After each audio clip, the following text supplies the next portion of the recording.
Okay, hello, my name is Kristen Chappell, and today we're going to be doing a bedside assessment. Before I would enter the patient's room, I would begin by looking at the patient's file or documents or on their door just to see if they have any flags or any like fall risk, anything like that. Okay, so now I would just start the exam by introducing myself to the patient and explaining what we're going to be doing today. So knock, knock, knock. Hello, my name is Kristen. I'm going to be your nurse today. I'm just going to provide privacy for you, and I'm going to wash my hands. Can I just check your armband? Okay, and can you confirm your name and date of birth for me, please? Okay, and at this time, if I could move the bed, I would raise the bed to an appropriate height, and I'm also going to ask the patient if he's experiencing any pain. Are you experiencing any pain? Okay. Okay, so now we're just going to take some measurements. I've already asked the patient to sit up. We're just going to start by taking the patient's temperature. Okay, so if you could just hold this into your mouth. Go ahead and hold it there steady for me. Thank you. And while that's going on, I'm just going to go ahead and check the patient's pulse and respirations. Normally I wouldn't tell the patient that I'm checking his respirations because he could alter them, but just for the video purposes I would. Okay, I'm just going to check your pulse.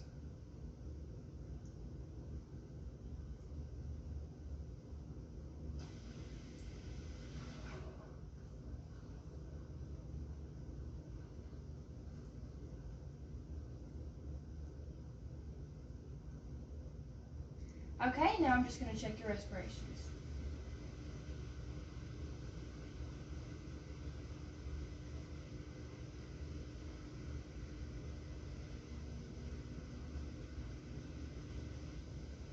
Okay, and so what I did for the pulse and respirations is I did them for 15 seconds each, and then I will multiply them by 4 to get for the full minute. Okay, and that's done now. Thank you. What was it?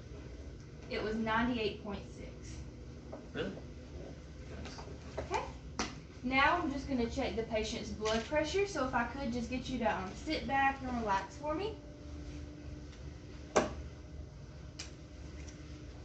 Thank you. Let me just like that.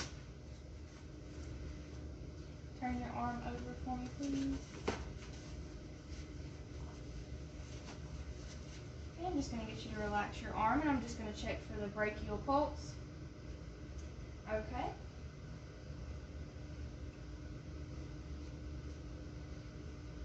Really 98.6.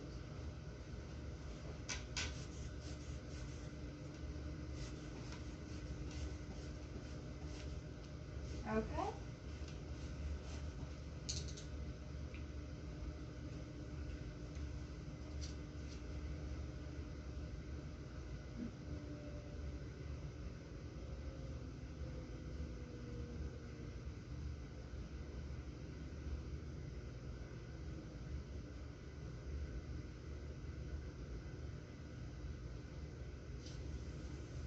Okay, and the patient's blood pressure is 122 over 82. So that's good. And I would just go ahead and record that.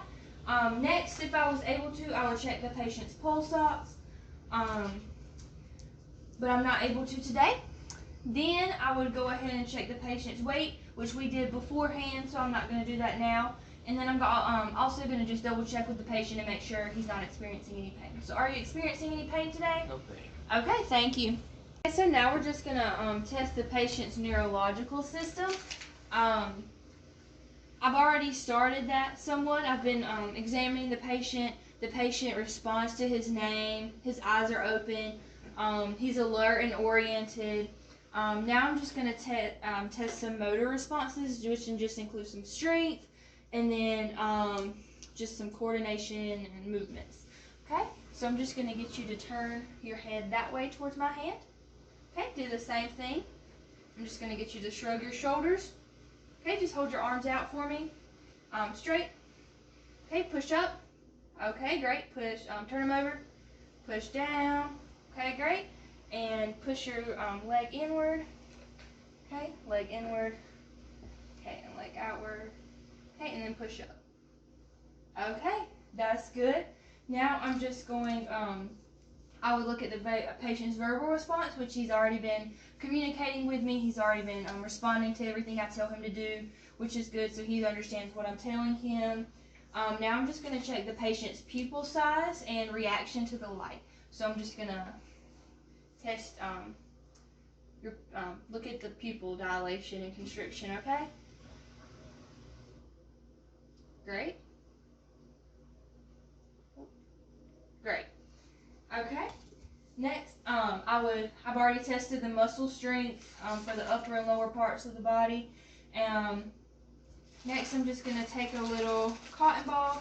I'm just going to ask the patient to tell me when he feels the cotton ball and what part of the body. If you could just close your eyes and go ahead, just tell me when you feel it, okay? Okay. Where's it at? My hand, my shoulder, forehead,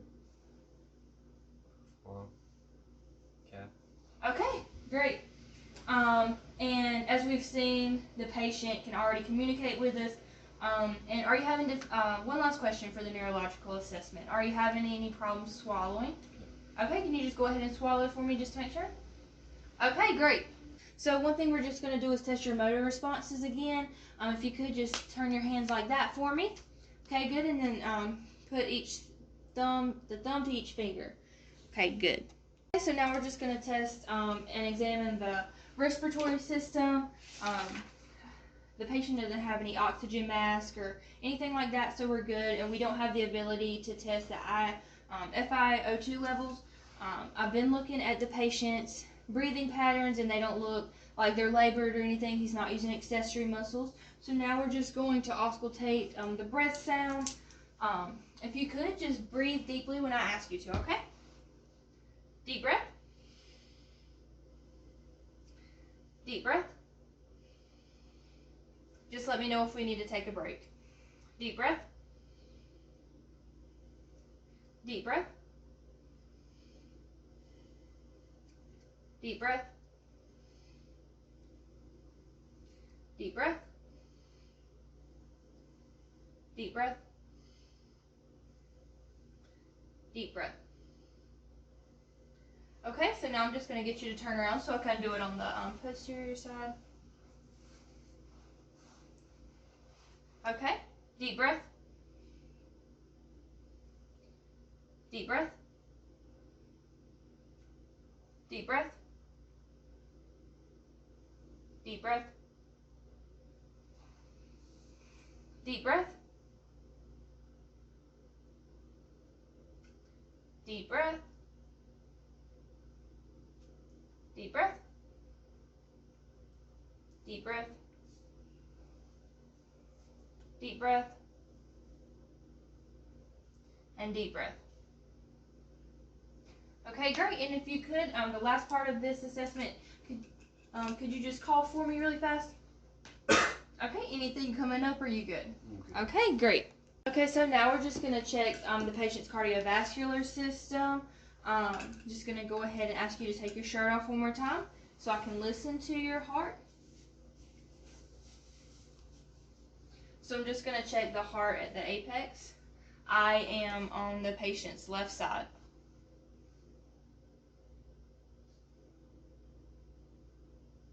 Okay, and I would compare that to the radial pulse, and then I'm also going to check all the sounds on the heart.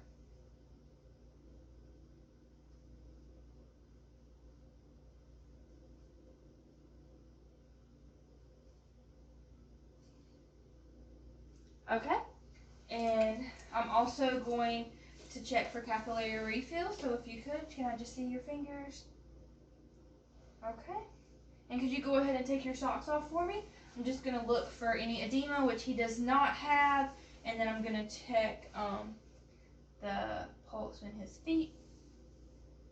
And they are good, equal on both sides, so there's no need for further testing. Okay, and throughout this whole exam, I've been looking at the patient's skin, and I've been noticing the temperature when palpating, and noticing the color of his skin.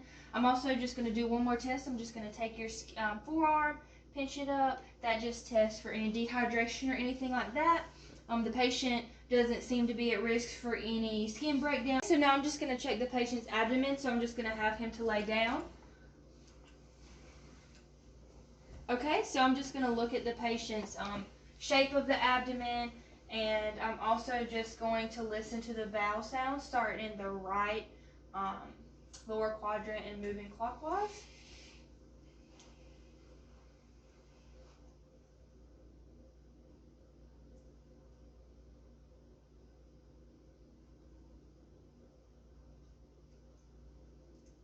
Okay, and are you having any tenderness or pain or anything like that? Okay, and are you having any troubles passing gas or bowel movements? Okay, and are you good on your current diet? Are you having any problems with that? Are you good? I eat out too much, but other than that, I'm fine. Okay, great. Okay, so now we're just gonna assess the patient's genitourinary system. Are you voiding or eliminating urine regularly? Yes. Okay. What color would you say your urine is? Is it clear, dark? How would you describe it? It's pretty clear. Okay, and would you say you void a regular amount, normal amount, or would you say you void a lot at a time, or a little bit at a time? How would you describe it? I would say pretty normal. Okay. And if I could, I would get a urine sample from the patient and just examine that. Okay, so now we would just look at the patient's activity level. As we've seen, the patient is not on bed rest. He can sit up easily. So if you could just sit up for me one more time. And then I'm just gonna, the patient doesn't have any TED hoses or anything like that on. Could you stand up for me? And then could you just walk around? So the patient's gait is steady, so we're good there. He doesn't need any ambulatory equipment. Okay, you can go ahead and sit down, and the patient doesn't look like he is at risk for any falls. Okay, you can go ahead and sit down for me. Sorry. Okay, so now we're done with the assessment. Thank you for your time and attention and everything like that and your cooperation. Thank you. You can go ahead and lay back down to a comfortable position. I would lower the bed to the lowest position. I would check that the brakes are locked. I would put the side rails up. Here's the call bell if you need anything. Just let me know. Okay. And then if you need anything, like I said, just let me know. And then I will go and document everything that I have recorded.